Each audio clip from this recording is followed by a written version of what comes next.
আল্লাহর নবী, আমি যদি বাড়িতে থাকি তবুও যদি আমাকে মেরে যায় তাহলে আমি কি করব? বলছে ও করে দেবো, বাড়িতে আছে, ঢোক বাড়ি ওর ভেঙে ফেলে দে, ওকে আজকে জবাই করে যাব।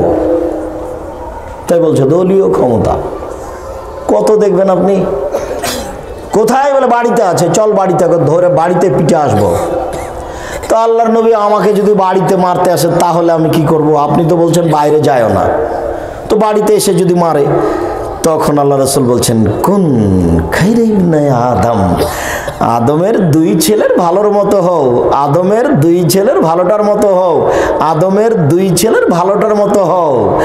আদমের দুই ছেলে কাবিল আর হাবিল। কাবিল বলছে হাবিল তোকে মারবো, তখন হাবিল বলছে তুমি আমাকে মারো মারো, আমি তোমাকে মারবো না।